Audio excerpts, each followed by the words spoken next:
launch course notes. What do we need to know about the course notes? I don't think we need to know anything about the course notes. The computers, I mentioned this to the first group. You're using that Splashtop interface, and you have the ability to copy files. There's a file transfer option. So at the end of tomorrow, you're probably going to want to copy that whole folder over to your computer. I want you to work in your examples folder. Every now and then, we had one guy even this week who decided to start saving his work somewhere else. And when we say go open this file, they can't find it because they're working in the wrong place. So just remain in that examples folder. That's where all the files are we're going to use today and tomorrow. This is what it looks like in this room when most of the computers are turned on. So I'm staring at your monitors. For me, this is better in a lot of ways than the in-person experience because I can see everybody's monitor. When we have humans in here, the monitors are pointed away from me. And this way I can see people's progress and so on. It's a little easier to get to your machine and help, that sort of thing. But I thought it might be interesting for you to see what it looks like in here. What might go wrong? A few things might happen. We've been pretty lucky so far. We had one person lose internet, but it was at a time over lunch that worked perfectly. But if you lose power, or we lose power, internet failure for either of us, this building I'm in, I don't think we're going to have that problem, but you might. Blue screen, you might blue screen, I might blue screen, software crash, either one of us. Camera sometimes freezes, processing delays. Some people sometimes have a slow internet, so they get behind. Let me know if I need to slow down. But anyways, if any of these things happen, most of the time, I don't know what happened. If the camera freezes, I don't know. I need to find out from you guys. So there's this phone number. I want you to text if there's a problem at your end or my end where we need to stop. It's usually not a problem to just reboot at your end or my end. And usually we have zero trouble. But write that number down. And if you need to reach me, then that's how you do it.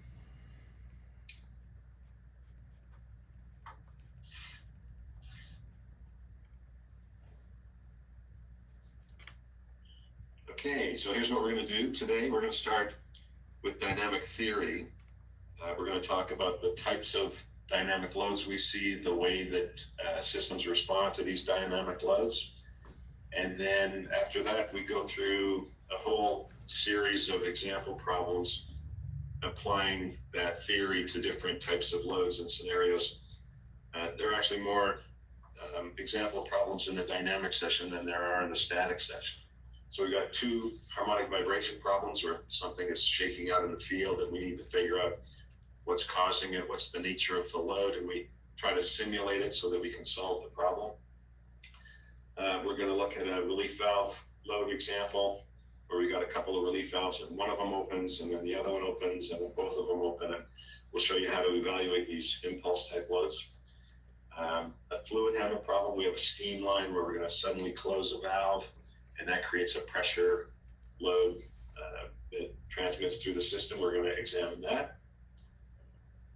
And then tomorrow, we start off with slug flow. We're going to have a slug of liquid that goes through a series of elbows, and we're going to evaluate what happens with that. And after that, we do earthquake analysis, both statically and dynamically. And I find that one pretty interesting. And then we finish off Friday with a problem that someone phoned me about. We had this event. He describes it to me. I thought I could help him out pretty quickly. There was a lot of distraction and it was tricky to figure out what really happened, but it's a good story. It's a good whodunit, and it's interesting to go through my thought process back then when I helped this guy, because I went down the wrong path a couple of times, and then the software ended up helping me figure out what actually was happening, and it's a really interesting problem. So that is how we finish up on Friday. And now we're going to get into the material.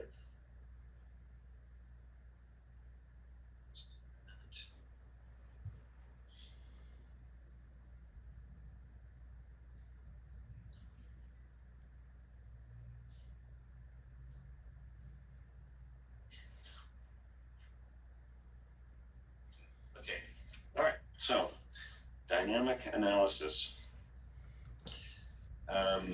So we're going to talk about the types of dynamic loads first of all, and to state the obvious, if we're looking at this horizontal axis being time and the vertical axis being our loads, our forces, our moments, our displacements, our stresses. The last 3 days, we've been looking at this, where the loads aren't changing. Everything is in static equilibrium. And so it's a much more predictable scenario than some dynamic loading scenarios. And now our loads do change. Our static loads do change. If you heat up a steam line over 4 hours, the loads are changing over 4 hours, but they're changing slowly enough that everything is always in static equilibrium. And so whatever you put in is what you get out. You put in 10,000 pounds of weight load, you get 10,000 pounds of response from your supports. And in the case of dynamic loading, that isn't always the case. Sometimes you put in 10,000 and you get out 5,000 or 500 or 50, or you might get 20,000 or 30,000. And so what it is that you get out in response to a dynamic load depends on the nature of the load and the nature of the system being excited. And we're going to look at all that this morning. So first, the types of loads that we see. One type of load we see is what we call random, where you don't know exactly what you're going to get. It's always changing. And another type of load we see is harmonic, where we see a periodic, regularly oscillating load of a certain magnitude.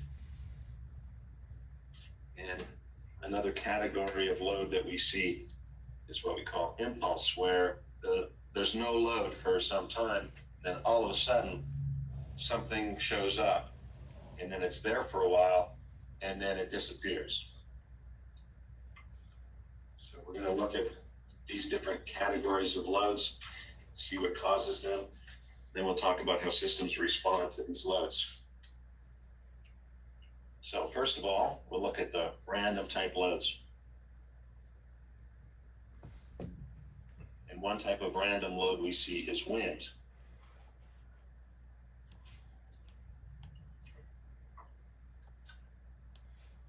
Okay, so wind is a dynamic type of load, but the way that we evaluate it is using static methods. And what we do is reasonably accurate and conservative, and everybody's happy with it. So we don't typically do a dynamic analysis of wind loading. Now, if you wanted to design a building for wind out in the field somewhere, you'd go put an anemometer out there, watch what happens for a day, and you'd see it's all over the place. The velocity changes, different directions. So how can we possibly predict how a system's going to respond to wind? Well, if you measure the same wind over the course of weeks, months, years, you'll see certain predominant characteristics. You'll see certain predominant direction, certain predominant mean velocity, peak velocity. And so we get a sense of, we take a probabilistic approach, and we say, this is probably the worst we're going to see. Let's add some safety factor, envelope this, and design for that. Another type of random load we see is earthquake.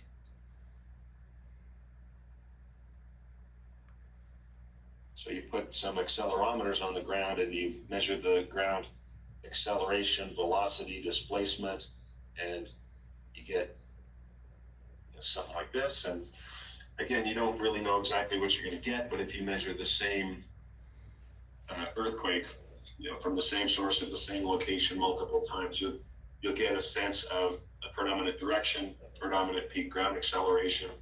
And again, we can take a probabilistic approach and say, here's the worst case we think we're going to see, and let's add some safety factor and design for that. Historically, like go back 10, 20 years, We use the building codes around the world to predict how systems respond to earthquake loading. Over the last 10 years, 15 years, these building codes around the world have been gravitating toward dynamic analysis of earthquake. In ASBE 7 and our National Building Code in Canada, they're very, very similar. I don't think they're identical, but they use the same terms for earthquake analysis, and they have the same tables and the same font, and they're very, very similar. They have taken to saying, in this circumstance, you need to do a dynamic analysis. In this circumstance, you can do a static analysis. We're going to look at both of those methods. We're going to take the same building code, take their two methods, analyze the same system, and we're going to compare them. It's actually pretty interesting what happens there.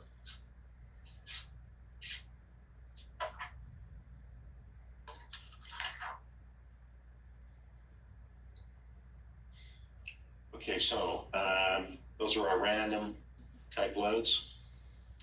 Another type of load we see is harmonic. So these are loads that take the form of a force over time or a displacement.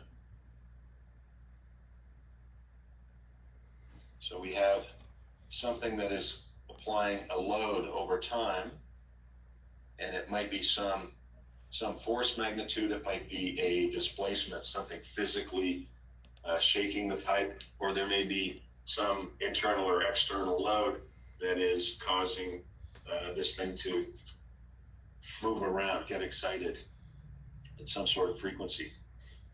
Okay, and one type of harmonic load we see is mechanical. So this is where we have a physical displacement of some part of our system. And a typical scenario for that is if we have, say, a pump that's out of balance and the pump nozzle has a little vibration.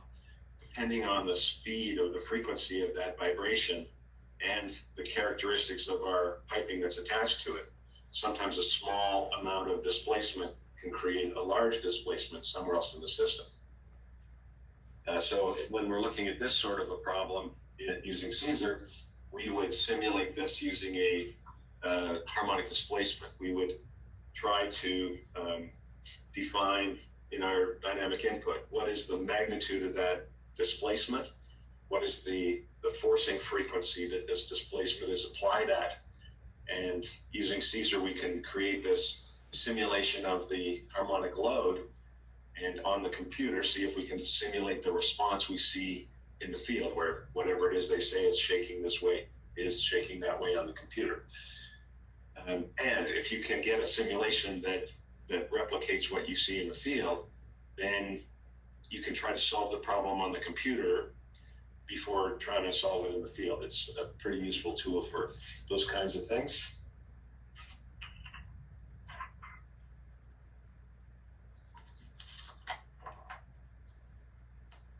Another type of harmonic load we see is pulsation.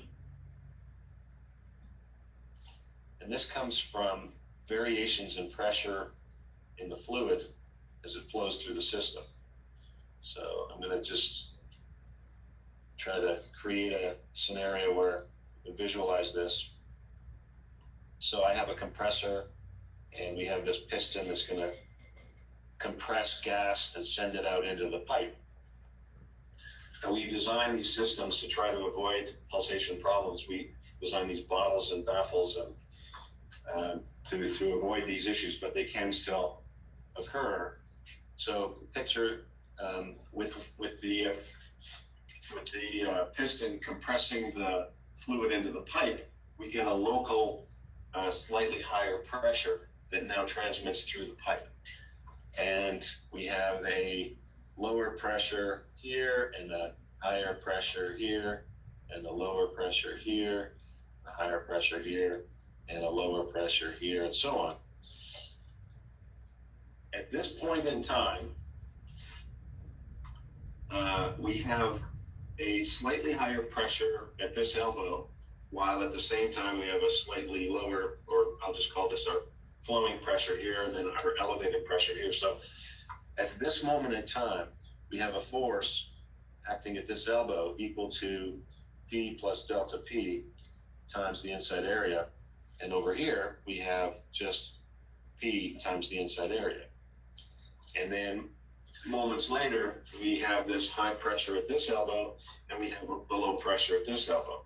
And so the unbalanced delta P force has reversed, and we end up with a net delta P times inside area acting at some frequency up and down between these two elbows.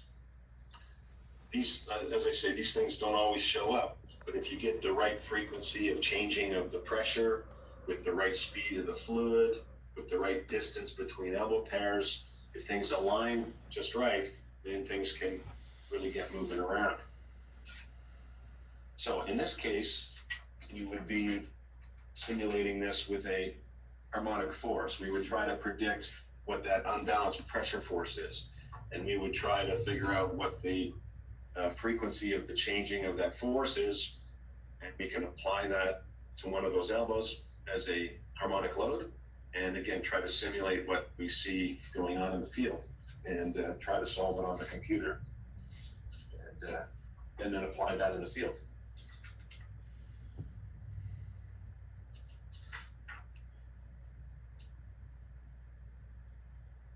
Okay, another type of harmonic load is acoustic. And this is flow-induced vibration. So we may have an orifice plate, say here. Okay, these acoustic vibrations or acoustic harmonic loads can occur when we have a change in flow. So orifice plate past a T, reducer, some valves, anywhere where you have a change in flow, you may see this sort of behavior. So we have fluid flowing through here, and maybe you go from laminar to turbulent. But what can sometimes happen is you get a harmonic force that ends up being applied laterally to the pipe, and things can really move around. We support our pipe for gravity, so you don't usually see these types of acoustic harmonic loads cause vertical deflections, but we often don't restrain our pipe laterally so much, and it doesn't take very much harmonic force to create, at the right frequency to get things moving around laterally. Now, you might think, well, if the fluid is flowing in this direction, why would the pipe move laterally? And here is how this happens. I'm just going to back up and explain, or maybe refresh your memories about static and dynamic pressure. Our total pressure is equal to our static pressure plus our dynamic pressure. And remembering how an airplane wing works, I get to air one of my grievances. As my kids go through school and they learn about how an airplane wing works, the grade 7 and 8 teachers will say, well, the reason that the plane goes up is the air goes faster over the top than the bottom. Well, that's true, but it doesn't explain the how and why. It doesn't explain the force. Where's the force? Well, here's where the force is. It's the static pressure that applies the force, the pressure force, to an object. And the total pressure on the top of the wing is the same as the total pressure on the bottom of the wing. And because the velocity is less on the bottom than it is on the top, we have more dynamic pressure on the top and less static pressure on the top, more static pressure on the bottom, and it pushes the wing up. And there are also momentum loads when they put the flaps down. That's a different thing, but this is the concept, and it's about static and dynamic pressure. It's the same reason why when you're standing in a shower and you got one of those plastic shower curtains, you turn on the shower, the air inside the shower starts moving. there's less static pressure inside than outside, and the curtain comes in towards you. That's just exactly what that is. And the same thing happens in this acoustic scenario, where we'll have some little eddy here and here, and we get these harmonic oscillations in the flow. And so at one moment in time, we have less static pressure acting this way than we have here. A moment later, it reverses. So if you have this sort of thing going on, then you'll have a lateral static pressure that's oscillating. And again, they don't have to be large loads in some cases. If the frequency is just at the right speed and the system is susceptible to that type of excitation, you can get things moving around quite a bit. So when we simulate this, similar to the pulsation, we would use a harmonic force. So we try to predict what that force is, or guess. We'll see that we can guess at some of this stuff and still resolve issues.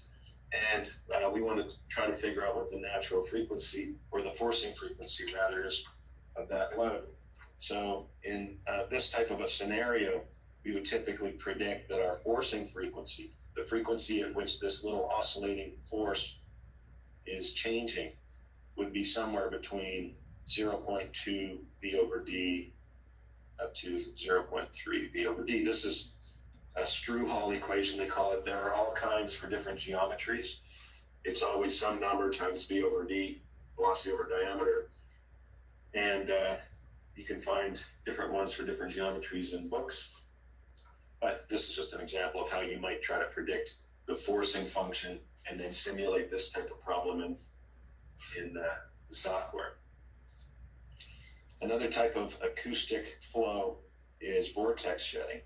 So we evaluate this a lot for pressure vessels that are outside. Not so much for piping, but it applies to piping too. You see the street lights bouncing around in a high wind, that's vortex shedding.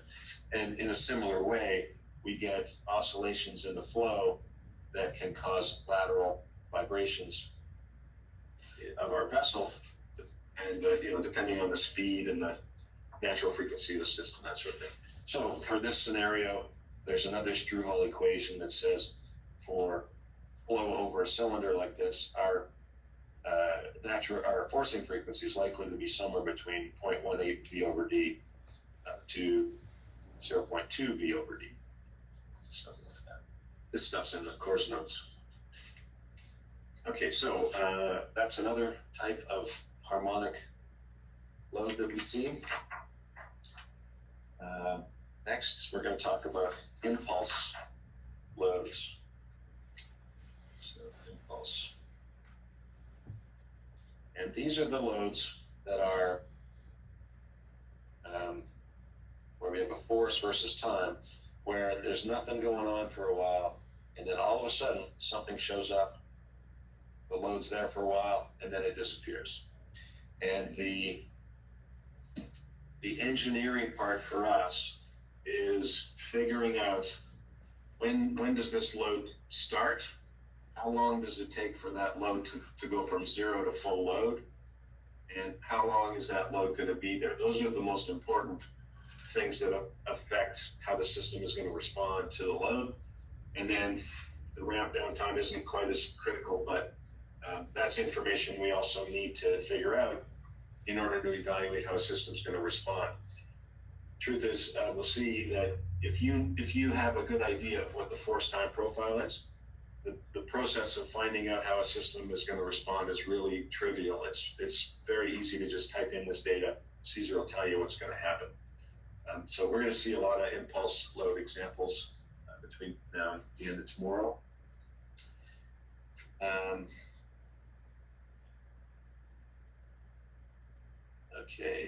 So one type of impulse load we see is slug loading. So we have an empty line or maybe a vapor line. Artwork isn't great this morning. So maybe a vapor line. So maybe we have steam flowing through the system, and then somewhere at a low point, we get some condensation, and we end up building up enough liquid that it starts flowing through the line. And it may reach full velocity of the steam. So it's racing through the system, and all of a sudden it encounters a change in direction, and we get a momentum load. And so if we have a slug racing down the line here at some velocity, then before the slug arrives, we have no load. And as the slug fills the elbow, as it comes around this corner and fills the elbow, we're going to see that load ramp up to full load once that elbow is completely enveloped in the liquid. And we will continue to see that load until the slug leaves the elbow. And as the slug leaves the elbow, we see that load ramp down. And so our job would be to predict what the velocity of this is, how long is the slug, because that's going to dictate how long the duration of the load is, and then how quickly it's going to disappear. And of course, we need to know the magnitude of that force. Now, when we have a slug changing direction in 90 degrees, we have, if we examine the momentum of the slug of liquid in the horizontal, in the x direction, the momentum is equal to rho AV squared. And when we accelerate that fluid from full velocity to zero in the x direction, we get a full rho AV squared momentum load in the x direction, if that's x. Rho AV squared. That's the density of the slug, the internal cross-sectional area of the pipe, velocity of the slug. And we accelerate the fluid from zero vertical velocity to full vertical velocity, so we also get a full rho AV squared momentum load in the vertical. So we get one of these. So a tricky part of the engineering task at hand is figuring out what the velocity is going to be and how long is that slug going to be. And slugs are notoriously difficult to predict. So what we usually do is pick a worst case scenario. What's the maximum velocity we're going to see? What's the maximum length we're going to see? And that will give us the most conservative result.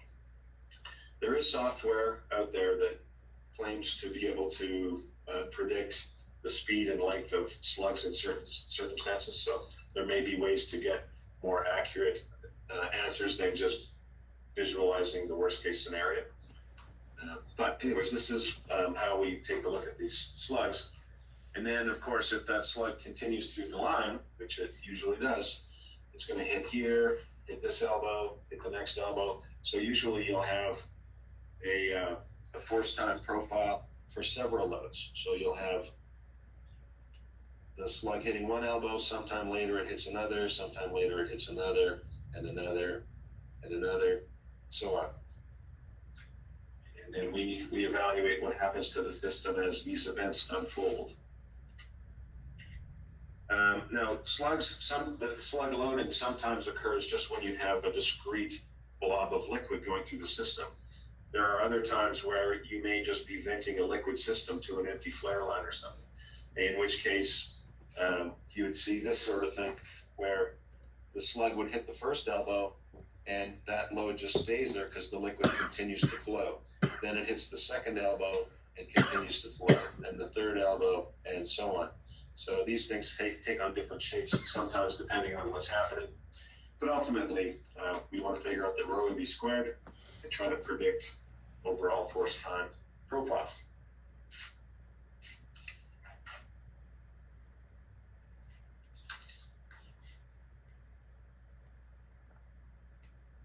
Okay, another type of impulse load we see is fluid hammer. Some people call it water hammer if it applies to a liquid. But it can also apply in gas systems. You have a sudden change in flow. And you might be quickly opening a valve or closing a valve, but you get unbalanced pressure forces that transmit through the system and create these impulse loads. And usually the energy involved in a liquid system is much bigger than in a gas system. We're accelerating a much more dense fluid with the liquid, so we do tend to see higher pressures, higher forces in the liquid world. But they do occur; these fluid transient events do occur in the gas systems too, just not usually to as much a magnitude of force.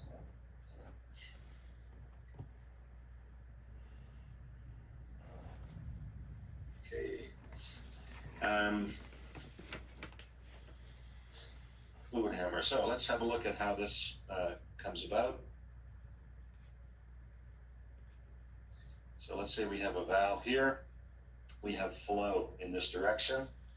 We have steady state pressure, say like this, neglecting, pressure loss across the down the line, valves open. So this is P, and then we suddenly close this valve, and the pressure upstream begins to increase. We're getting the acceleration of our fluid, and this is getting compressed. You could, when we see a liquid in a column, we know that we have pressure that increases as we go down, rho GH. And this is a similar thing. We're accelerating the fluid just horizontally. So that's creating an increase in pressure from all of this fluid being accelerated on top of itself. Anyways, upstream of this valve, if this is the pressure, we may see that the pressure increases some delta P, and this would reflect, say, the closing of the valve. I could close the valve extremely quickly, and we see a ramp up of that pressure at the valve, and we end up with a slight pressure gradient. And this pressure information transmits down the line at the speed of sound to the other end, and usually reflects back and forth and back and forth. So we have an increase in pressure on that side. On the other side, we have a decrease in pressure. And one of the concerns when this happens, of course, is that your pressure is going to drop below vapor pressure, in which case you get cavitation, and then those cavitation bubbles implode or disappear, and they cause big pressure spikes that can be double the size of this guy. So at this point in time, we have we need to consider, for this length of pipe, the pressure times area forces that exist in the line, and sum them up and figure out what's going to happen.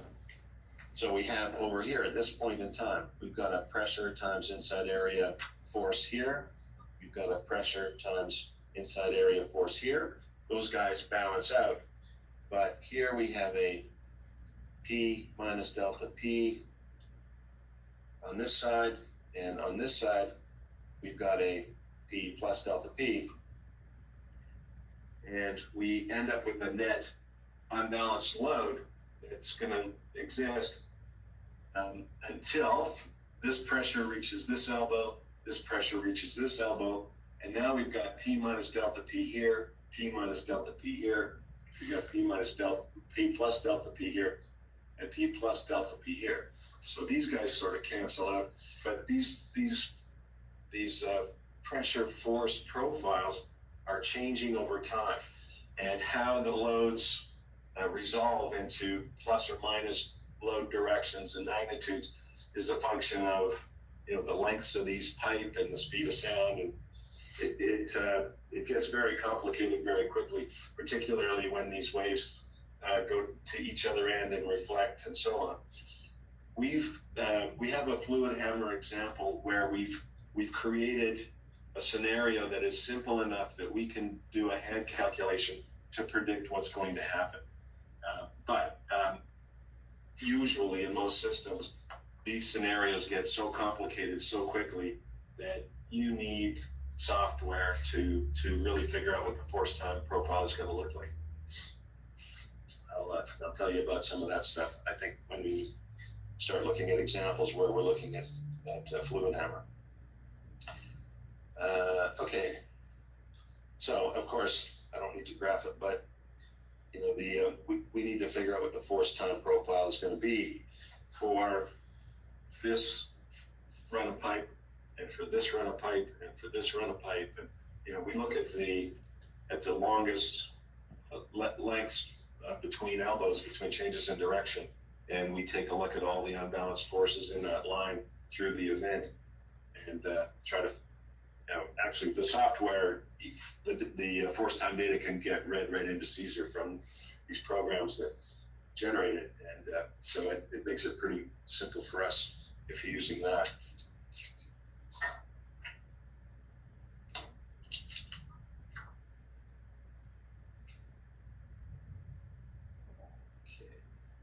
Okay, another type of impulse load we see is relief valves. Relief valve firing. So we have a vessel that is pressurized, and got a relief valve here that's designed to open if this guy gets over pressurized so it doesn't explode. So valve opens, fluid exits here, and we commonly think of this as a jet force. In reality, it's a PA load here at the change in direction and a momentum load at the elbow, but we visualize this as a force, a jet force, as the fluid leaves the pipe. And in this case, we would need to figure out our force time profile, and we'd say, how long does it take for the force to ramp up? And typically that is however long it takes for that valve to open. Once that valve is open, 100%, we consider the force to be at its maximum. How long is that load going to be there? Well, hopefully you have some sense of the mass that needs to be vented and the mass vent rate, and you can figure out how long that's going to be open. And once the valve closes, you want to know how quickly it closes. And once we figure out the force time profile, then it's truly getting the software to tell us what's going to happen. The magnitude of the force, in some scenarios, in the scenario that I've sketched up here, it can be calculated by Caesar. There's a utility, and we'll see it in our relief valve example, where it predicts this jet force, and we can apply that in our force time profile. There are other scenarios, though, where it may get more complicated. I'll start explaining that this way. Let's consider this for a moment as a fluid hammer event. When this valve just begins to open, we have a pressure suddenly showing up here, and while that pressure is transmitting down the line, we've got zero force here, and we're going to have a P times inside area force here. And so, we may have a fluid hammer event, but we design these systems so that this leg of pipe is so short that the duration of that load is so short, the system doesn't have time to recognize the difference between the two. It doesn't have time to respond to the difference between those two forces. The load is there and gone so fast, nothing happens. And we deliberately design our systems like that. And similarly, we might see a momentum load as this hits, but we're considering that in our jet force in the vertical. Anyways, we don't consider fluid hammer loads in this scenario, but if you have a closed system, then say we have a vessel here, and we're going to some other vessel here, and I have a relief valve on this guy. Well, if I open up this valve, the fluid's going to start flowing, and the pressure is going to transmit down the line. Now, let me just paint a picture here. If this is a gas, and it'll be a gas as well, when we pop open this valve, the pressure is going to transmit through the line at the speed of sound, which is very fast. If this is a liquid and this is empty or just full of nitrogen or air or what have you, when we open this valve, the pressure needs to reach this elbow with the fluid. The liquid has to flow through the system to transmit any pressure. It can't jump from the fluid to the gas. So gas to gas or liquid to liquid, these events are the speed of the pressure wave is very fast. If we're venting a liquid system into an empty line, the duration of the flow of the transmission of the pressure, and therefore the duration of the loads, is much longer. So what might happen in this case is we open this valve, and in the case of a just gas to gas or liquid to liquid, that pressure is going to transmit through the line at the speed of sound. And at this moment in time, we're going to see a high pressure here times the inside area, and we got 0 over here. So we get a big PA load. These can be really big. And we get 0 on the other side. So while the pressure is transmitting between those two elbows, there's my force, there's my time. Once the pressure reaches the elbow, that load is going to be there until the pressure reaches the other elbow. And that at that point in time, these forces are going to equalize, but now we're going to have that pressure force acting in this direction at this elbow and not at that elbow. So as this unbalanced load ramps down, this one ramps up, and we end up with a PA load in this direction until this reaches this elbow and we get the PA load here. And those PA loads can be really big, as I mentioned. Now, you have to be careful about what type of a force you're going to apply here. These are PA loads from the transmission of pressure through the line. When you talk to a vendor about what's the force when I open up this valve, those guys are using results from, test stands where they vent the pipe, or they've done a calculation where they're calculating something like this, where we have this sort of a thing going on. And those loads are usually not that high, but in a closed system like this, the PA loads can be 10, 20, 30, 40, 50,000 pounds, depending on the pressure in the inside area. So they can, the vendor might say that when you open that valve, you're going to see 300 pounds, but you better think about it, because it's very possible you're going to see 10,000. Just make sure you understand the physics of the problem and correctly assess the force. We have a closed relief valve system that we're going to look at on Friday. That's pretty fun. Okay, so those are our impulse type loads. Next, we're going to talk about, so that's all the different types of dynamic loads that we anticipate in our piping systems. Now we're going to talk about how systems respond to these loads. So we're going to consider a beam, and we're going to apply a changing load. So to start off with, this is our force, and this is over time. And we start the clock and there's no load. So we're going to be examining how these supports respond to a changing load. So we have no load, there's no response. And then suddenly we apply a force P, and we instantly apply this force, and it looks like that. Okay. So if that load is applied in 0 seconds, it takes a finite amount of time for that information to reach the support. And so what we might see is the support says, wow, I got to get up to this half a P, and it might just overshoot a little bit and then settle down. That might be the response. And if that load remains there, then this will end up staying at half a P. Now we have a static scenario. But we get, just a little bit more maybe than we would get if we applied the load slowly and get a half a P statically. We get maybe just a little bit more than we put in.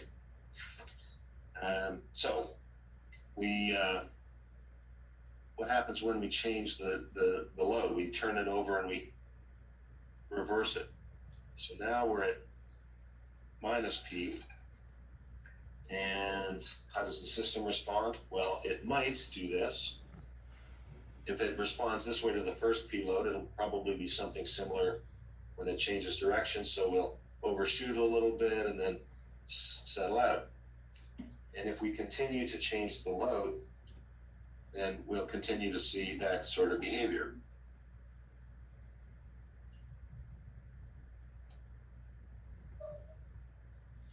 So this is a harmonic load, and the way the system responds depends on the system characteristics. So this is how one system may respond. It could be, though, that the system is more flexible than this blue guy, and it takes longer for that information for the system to respond, for that information to take effect. So maybe this guy is starting to respond and we change the load. If we had just left that P load there, then given enough time, this guy would come out, maybe overshoot and settle out about here. But we changed the load before it can fully respond. And so it goes, oh, never mind, I better get down here.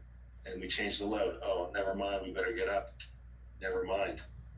So it may be that we're changing the speed, or we're changing the load so quickly that the system doesn't have time to fully respond.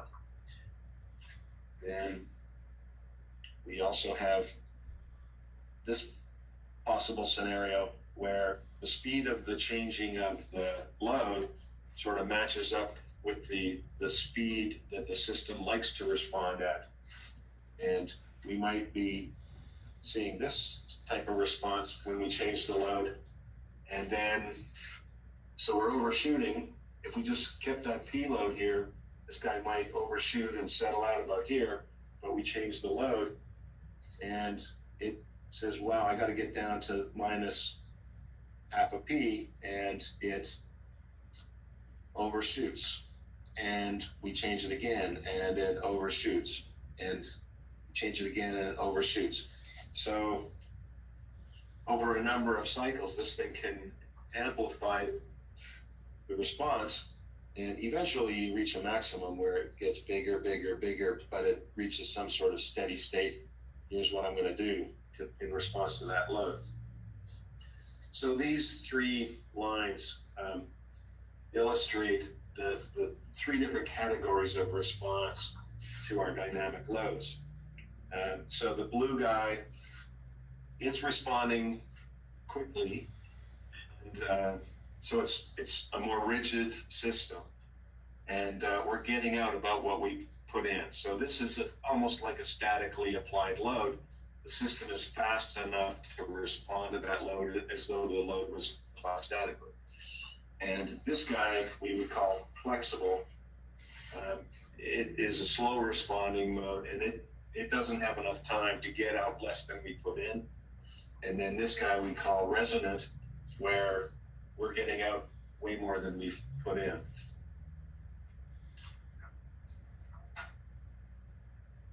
So we have this thing we call a dynamic load factor, and it's equal to the developed load divided by the applied load.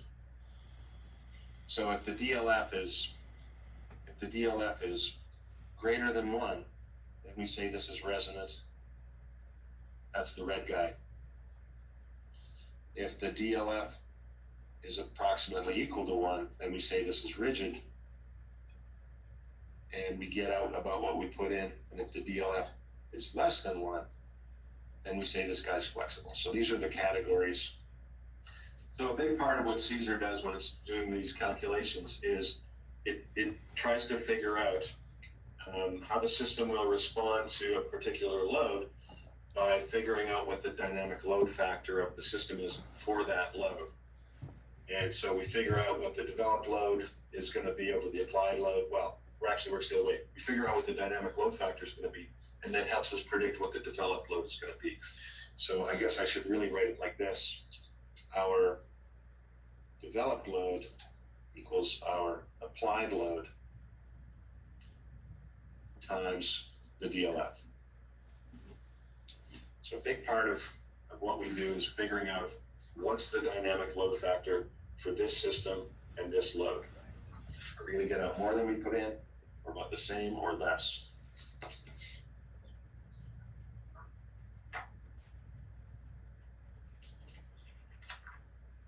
Okay, now in order to calculate how things are going to, how our system responds to a dynamic event, we need to go to some mathematics.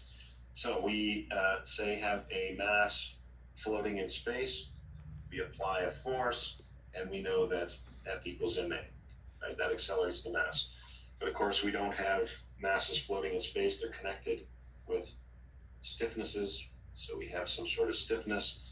We apply that force to the mass, the spring is going to take out some of that load, and whatever's left accelerates the mass.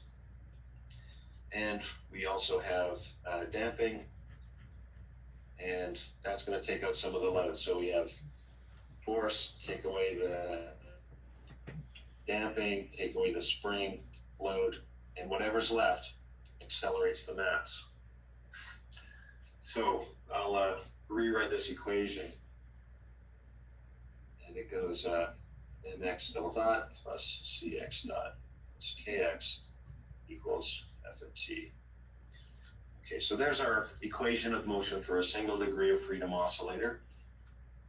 And what we've been, what we're looking at here is this is the applied load, and this is the developed load.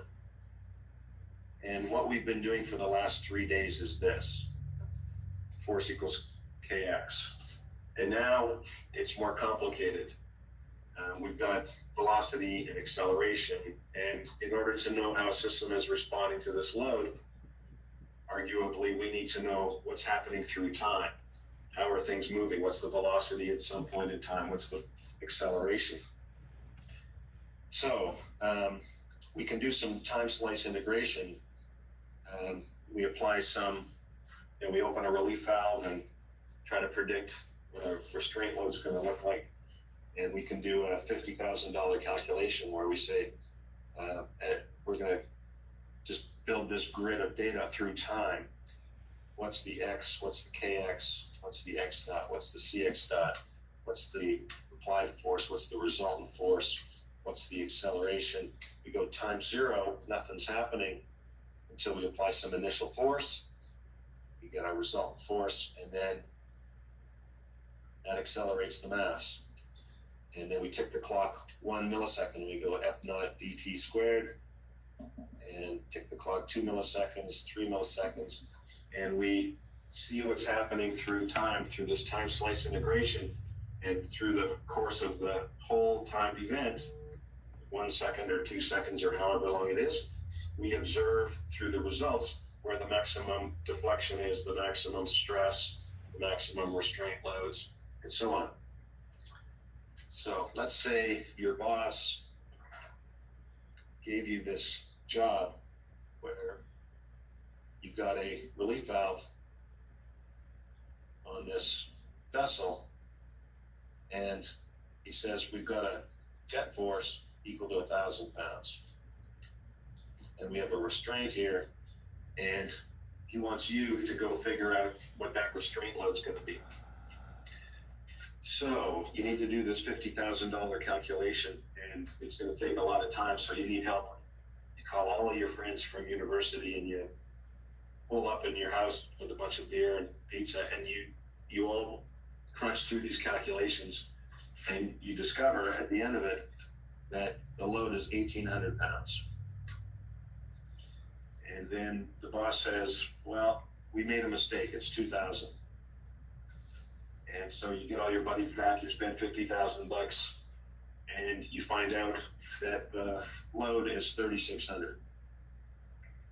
And the boss says, well, we changed vendors, it's 3,000. And you get all your buddies back and you spend $50,000 and you find out that it's 5,400. And this is when the light goes on. You realize that all you need to do is take whatever that force is, multiply it by 1.8, and you get the resultant restraint load. And you've discovered the dynamic load factor. The dynamic load factor for this is 1.8. So any number the boss gives you, you can just multiply that number and save $50,000. So the boss says, well, we changed it again, it's 4,000. You pocket the 50 grand, you tell them it's 7,200. So wouldn't it be nice if we could get this dynamic load factor without having to do the $50,000 calculation? Well, it turns out that we can for certain circumstances, and the equation of motion tells us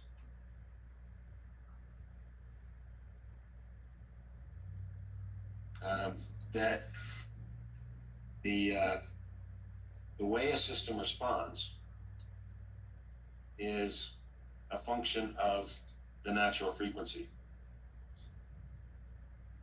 And this tells us that omega equals square root of k over m. The way that a system responds is a function of its natural frequency.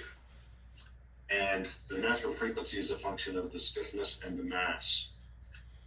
And any system that has the same natural frequency will respond to the same load the same way to scale. So let's say we have a water tower where m equals 1,000 and k equals 1,000. We could build a model of our tower where m equals 1 and k equals 1, and put that model in whatever load we think we're going to see with this water tower. And to scale, it will respond exactly the same way. And therefore, we can build a system to represent a broad range of natural frequencies, put them into whatever event you want to evaluate, and we will see how different natural frequencies respond, and you can associate those responses to the natural frequencies in your system. So we may have a low frequency guy here, a bigger mass with a spring, got another guy here, not as big, each representing a different natural frequency. Get the idea? And so on, representing higher and higher natural frequencies. So we call this a shaker table. So you, let's say you put a pen on top of all of these masses, put it against the wall, and you shake this thing with the earthquake load or what have you, and we get some marks that are left on the wall. And if this is what we get, we connect the dots, and we might see something like this. And what this tells us is the maximum response at some point during the event of each of these natural frequencies. So we can say, well, if we have a natural frequency here, we can expect that response. If we have a natural frequency here, we can expect that response. And so we get a response curve that says how every natural frequency is going to respond. This is effectively our dynamic load factor curve. And so instead of doing the $50,000 calculation, we can just build a test model and figure out what the DLF is for each of our natural frequencies in our system.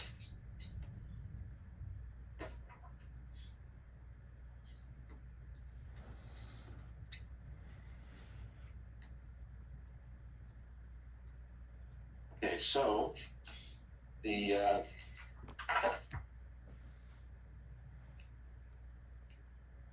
I want to talk a little bit about these response curves, these DLF curves. This is a natural frequency. This is response, or DLF, or force, if you will. And let's say we've got an applied load here of 1,000 pounds. And we build our shaker table and we get a response curve, and it looks like this. Say it goes something like this. Okay, that's the response curve. So that tells us that our low frequencies, our low natural frequencies, don't see a lot of response. So these might be the slow responders where we get out less than we put in, right? Putting in 1,000, these natural frequencies, we're getting out less than we put in. These frequencies are resonant, we're getting out more than we put in for this range of frequencies. And then at some point, the modes, the natural frequencies are fast enough responders that we get out about what we put in, and we get a static, rigid type of response. So let's say this is what the response curve says, and we have two natural frequencies in our piping system here. We've got 3 here, I'll give us 2 here and 3 here. So we can say, we think that this natural frequency will give us this response, this guy is going to give us this response. So this might be around 500. And we're going to get out about twice what we put in here. So this might be 2,000 from each of these guys.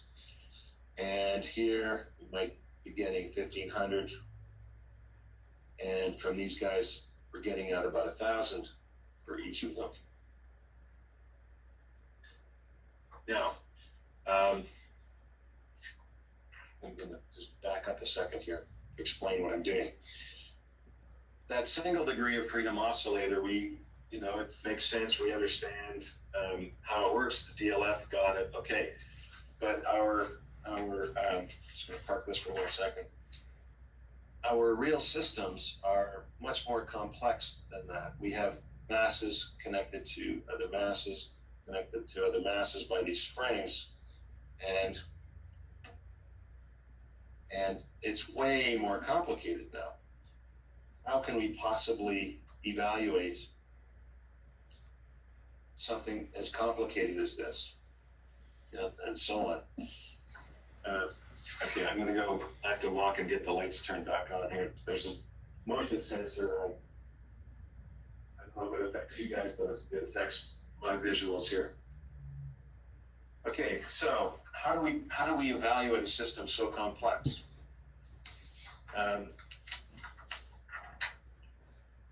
Yeah, and this I meant to say before I got to my DLF graph just now, but I'm going to jump back when it's done. Well, using that type 1 job as an example, it turns out, let me explain what these mode shapes are first of all. You can imagine if I were to stand on this pipe, this is where we're just supporting the pipe with the equipment nozzles and no other supports. So if I were to stand on this and sort of jump up and down at a certain frequency, that this thing would start moving up and down at some sort of frequency. And so it might look like this. And this guy goes up and down, right? Like that. So this is representative of one single mass spring system acting as a single degree of freedom oscillator. And this is what we would call just one of the natural frequencies, one of the modes of vibration. We may also have a natural frequency where if I stand beside it and I give it a push at just the right frequency, then we might see this guy wagging sideways, like this, and like this.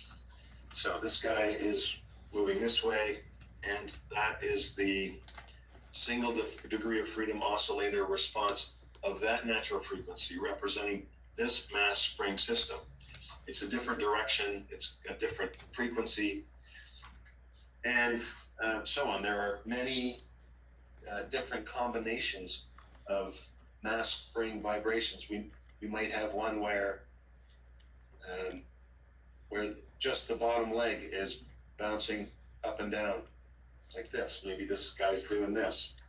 There are all sorts of combinations of mass spring systems representing individual single degree of freedom oscillators or natural frequencies or modes that respond to these loads. And the reason we can evaluate something so complex when all these things are happening at the same time is that each of these individual natural frequencies responds to the load independent of the others.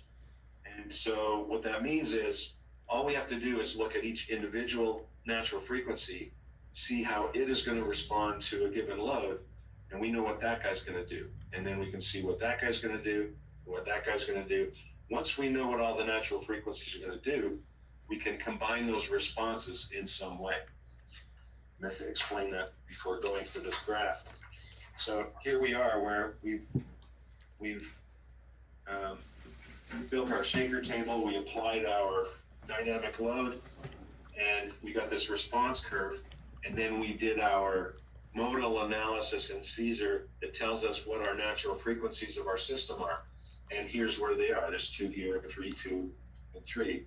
So we can say this mode, responding independently of all the rest, is going to see about 500. This guy's going to see about 500. This guy's going to see 2,000. This guy sees 2,000. This guy sees 2,000, and so on.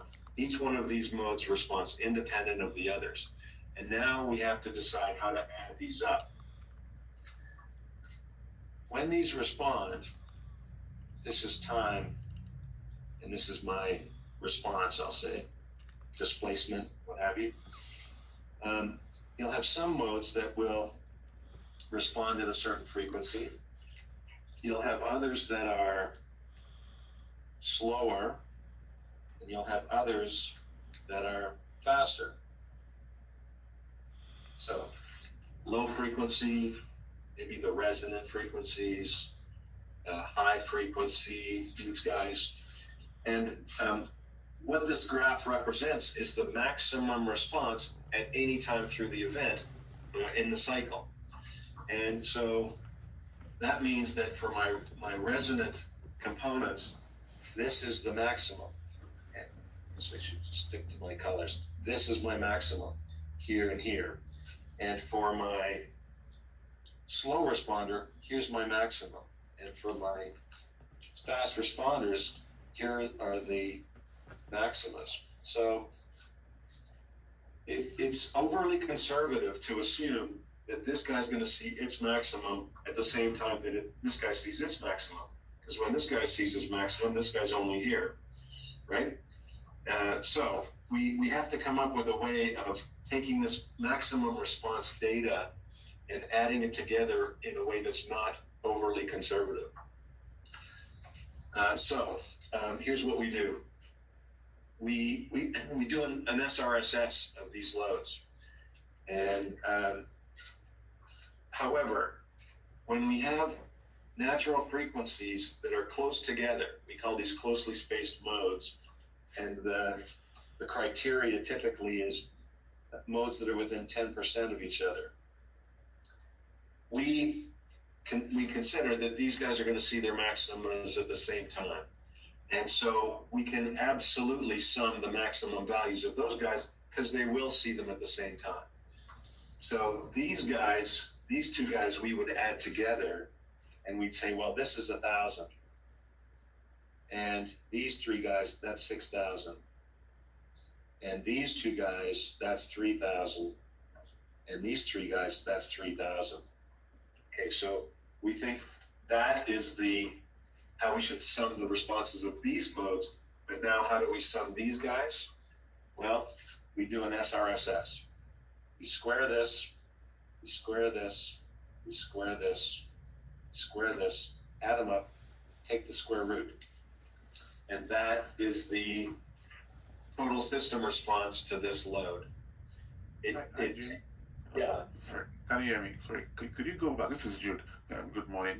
Could you go back to how you got the 1,000 and 6,000 and 3,000? I didn't quite catch that. Yeah. Oh, sure. Okay. So let's take a look at these two natural. Well, I'll say these three natural frequencies, and I'm saying this might represent one of these natural frequencies, because these three natural frequencies are close together. Their response is going to look something like this. This guy might have a peak that's just a little bit different. The other guy might have a peak that's just a little bit different, but these guys are all likely to see their peak at the same time. We've got three modes that are doing the same thing because they're virtually the same natural frequency. They'll operate at virtually the same speed. And so we assume that they'll all reach their maximum at the same time. So if this guy, I'll stick with these guys. If this guy sees 2,000 at the peak, and this guy sees 2,000, and this guy sees 2,000 at the peak, they're all seeing that response at the same time. So we can just add those together. So if we're getting 2,000 out from each one of these, we would absolutely sum them together, and their total response is 6,000. And the same here. These two guys are likely to respond. This is my slow responder. We got another one that's seeing the peak at the same time as this guy. We're seeing 500 from these guys. And so we absolutely add them because they're going to see their peak at the same time. And so 500 times 2 is 1,000. And these guys are closely spaced. They see their peak at the same time. We get 3,000. These guys see their peak at the same time. We absolutely sum those together, right? But when you want to add how this mode is responding to this one, when they are responding at different speeds, we don't want to add this maximum directly with this maximum response because they happen at a different time. So we take a hypotenuse. It's like a resultant, and we square this, add them up, take the square root. So this is, if we just add 1,000 with 6,000 with 3,000 with 3,000, we get a bigger number than if we, take the hypotenuse, if you will, the result, by squaring these and adding them up, taking the square root, if that makes sense. Yeah, I'm very clear. Thank you. Okay. And one interesting thing, we'll see this when we start getting into the example problems. We're doing here what we call spectral analysis. So we have a response spectrum, and we match up our natural frequencies to the response spectrum to try to predict what's going to happen. And because we're squaring everything and taking the square root, there are no negative signs. All the results are positive because there is no sense of, well, whatever's plus, we're going to see minus also. So it's oscillating between the plus and minus of that. It's kind of interesting when we get to the results. Okay, so spectral analysis allows us to evaluate dynamic responses we use that for earthquake analysis. So we can have a response spectrum for different natural frequencies in earthquake loading. We can also use spectral analysis for evaluating impulse type loads. And so this is quite interesting. Again, do we have to do the $50,000 calculation? Well, no, not always. Sometimes we do. But if we have a force time profile for an impulse load that looks like this, we can, it's funny, just performing a Laplace transform on this force time data converts this from the time domain to the frequency domain. And we generate our DLF curve. And Caesar has a function where it'll do this. We put in a force time profile and we click a button, and Caesar figures out how these natural frequencies will respond to a given force time profile. So we can use response spectrum analysis for impulse type loads also. You can actually do this in Excel. I know a guy that does it. I haven't looked into it, but it's not beyond Excel's capabilities. But that's basically what we're doing. So we can figure out how the different natural frequencies are going to respond to a spectrum analysis. There is another analysis tool in Caesar for evaluating impulse loads, force time loading profiles, and that is the $50,000 calculation. We call it time history analysis, and this is where we tick the clock 1 millisecond or some small amount, and we observe how each natural frequency in the system is responding through time. So we tick the clock, see what's happening, tick the clock, see what's happening, and we observe the event through time. So that when you have a scenario like this, here's time, and we have different modal responses. Here's one natural frequency's response to a given force time load, and here's another guy's, and here is another guy's. We can tick the clock 1 millisecond at a time, or 2 or 5, depends on what's going on. But we see how each natural frequency is responding at that point in time. So we don't have to worry about when does this guy see its maximum? Is this overly conservative? Because we can see at each point in time what they're doing, and we can add up their individual responses, and it's a more accurate analysis. So we use time history analysis for all kinds of impulse loads. We're going to see it quite a few times, and but we can also use spectral analysis. And in some of our examples, I'm going to do, or we'll use both, and we'll get a sense of how they compare and when one is more important than the other, or better to apply than the other. So random loads and impulse loads, those are the methods we use for analysis. Time history for force time, or spectral for force time and earthquake. For harmonic type loads, we take the damping and make it 0 and try to accommodate or simulate damping in a different way. And that mathematically gives us an explicit equation that we can use to predict how a given natural frequency will respond to a harmonic type of load. It goes something like this. We have a natural frequency here, and we apply a harmonic force or a harmonic displacement at a certain forcing frequency. Here's my response curve. If I apply an excitation at this forcing frequency, I may see this much response. If I apply that same magnitude of force or displacement at a frequency that's closer to the natural frequency, then we'll get more response. And as we get closer and closer to the natural frequency, we're going to see this get higher and higher response, until if you excite this thing right at the natural frequency, you'll see the maximum possible response. And so we can explicitly calculate what the response curve looks like based on the forcing frequency and the magnitude of the applied load. How is this natural frequency going to respond?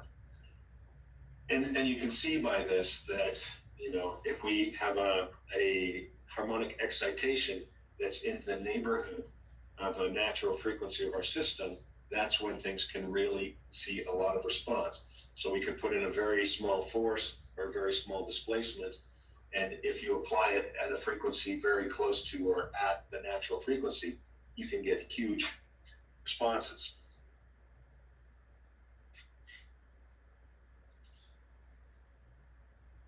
Okay, so we have learned that the let me go to a new page here. So our developed load equals our applied load times our DLF. Oops, DLF. And, you know, that all makes sense. There are a couple of other issues that may attenuate the response. And let me just explain here. If I take a beam and look at the natural frequency, you know, this would be the characteristic mode shape of the lowest natural frequency. There, for a pipe, there would be one that's identical in the horizontal plane, same sort of thing. And we have other natural frequencies that cause the system to take on other shapes, or that are predisposed to take on other shapes. And so this would be a higher order of natural frequency, a higher frequency. Okay, the characteristic mode shape and the location of the applied load affect how much response we're going to get also. You can imagine if I applied a force right here on the pipe, that this mode could get excited because it's susceptible to that sort of deflection. But I could apply exactly the same load to this location on the pipe, and this mode, because of its characteristic shape, will not get excited at all. So there's an attenuation that occurs when you are applying a load somewhere other than the peak displacement location of the mode. So if I start applying the load here, we get less response, less response, less response. So maybe I have a multiplier of 1 when I apply that force at the peak deflection node, but it goes 0.9, 0.8, 0.7, 0.3, 0.2, 0.0, right? We have this attenuation based on where the load is applied, considering the shape of the mode. And this is what we call the mode participation factor. So we may have a big DLF, a big dynamic load factor, but if we apply it at the wrong location, then we may not see that much response. And there's another factor that gets that can attenuate that the response, and that is if we're applying this load laterally and the mode is susceptible only vertically, well, that's not going to excite the system either. So there's a load participation factor that gets multiplied in as well. So all of these guys together, multiplied together, constitute we call it the participation factor, or the mass participation factor. And it's a pretty useful piece of information. When let's say you have a large complicated model and you put it into a dynamic earthquake, and you get to your results and you see, wow, we're really overstressed here, and these restraint loads are too high, and the deflections here are crazy, or what have you. We might need to, do something about this, put in restraints or change the design, whatever. In the results, it will Caesar will show you how much each natural frequency is participating in the response. And typically there'll be just 2, 3, 4. There will be some a key handful of natural frequencies that will be responsible for a lot of this trouble. And in the dynamic output, Caesar will show you the characteristic shapes of each of these natural frequencies. So if I saw that this natural frequency was really responding to this earthquake and nothing else really was, I know that I can solve that problem by changing or eliminating this natural frequency. It might mean putting in a restraint here to prevent it from moving. Could mean a couple of other things. But anyways, the participation factor, it's not just based on the DLF. It's got these other two factors that combined tell us how much each natural frequency is going to respond to a given load.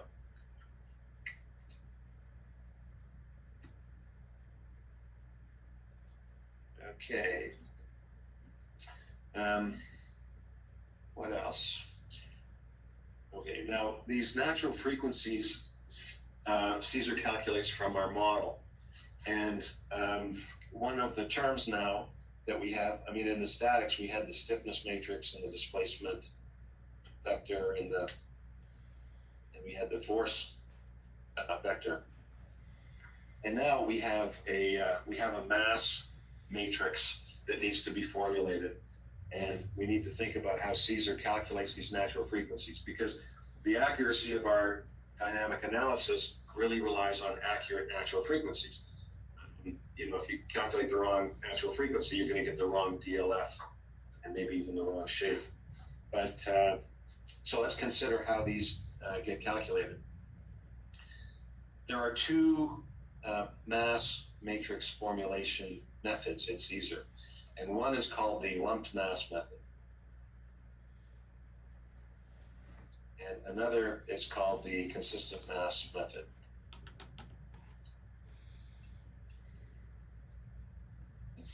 Okay, so here's what the lumped mass method does. If I have a piping system like this, when I formulate that mass matrix, I concentrate all the mass at the nodes. So I have a mass at this node, a mass at this node, some mass here, some mass here. And these guys are connected by springs. So these are like our single degree of freedom oscillators, if you will. And mathematically, our mass matrix ends up with all the masses on the diagonal, and all of these other terms are zero. So it's not ideal. We're not properly distributing the mass along the beams in the lumped mass method. And here's what the result of that is. Let's say I want to calculate the natural frequency, the first natural frequency of this beam. There's an equation that we use, 0.597 pi squared root of EI over ml to the fourth. Okay, so that equation will tell me what the natural frequency in radians per second is for this beam. And of course,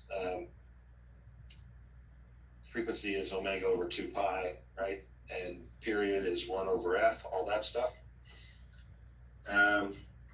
So if I calculate the exact natural frequency using this equation, I get a certain number. If I tell Caesar to calculate this with the lumped mass method, then Caesar takes the mass of this beam, half of it gets concentrated over here, and half of it gets stuck in the anchor, and we get the wrong number. We need to properly distribute that mass along the beam. So how does that look in terms of accuracy?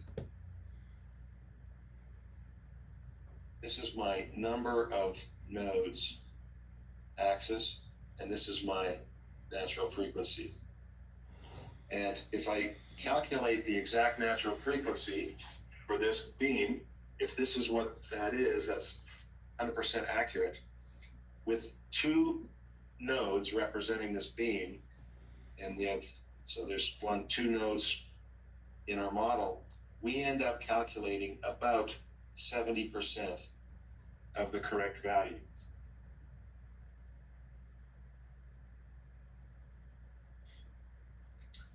And the good news is we can get a more accurate natural frequency calculation by adding another node, which distributes the mass in a better way, closer to reality, and we get a much better answer. So we very quickly, as we add mass points, we very quickly but asymptotically approach the correct natural frequency. And so using the lumped mass method, the advice is chop up your model into smaller bits so that we get accurate natural frequency calculations. Back in the 80s and 90s, early 90s, computers didn't have enough memory to perform the consistent mass method.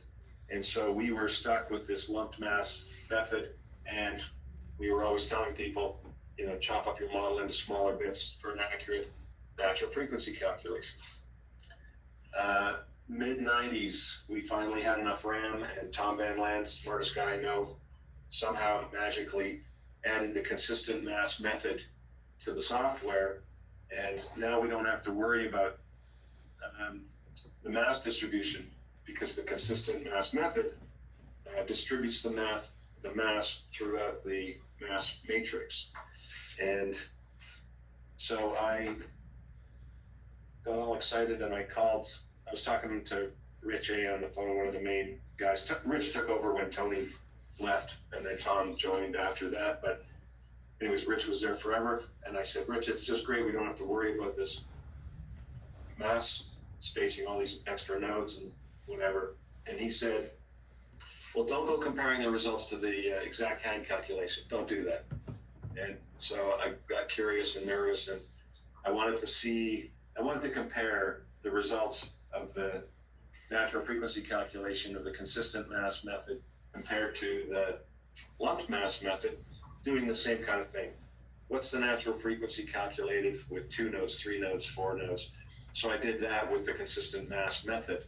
And looking at the numbers, I saw that they were changing, and it freaked me out until I plotted them out. And here's what the graph looked like. With 2 nodes, the consistent mass method gave me that. 3 nodes gave me that. 4 nodes gave me that. So there was, at the end of the numbers, there was a variation, but it was a much better calculation than this lumped mass method. When we do our dynamic analysis, we want to use the consistent mass method every time. The only time, the lumped mass method is still there, but the only time that you would use the lumped mass method is if you have a system where you go to do the calculations and Caesar says, you don't have enough memory to do the consistent mass, to use the consistent mass method, and that can happen. It takes a lot of memory for it to do that. And so if your system is big and the analysis requires more memory than Caesar lets you allocate, then you got to switch to the lumped mass method, and then you got to worry about distributing the masses, breaking up the lengths of type using the break function, and just make sure you have a lot more mass points.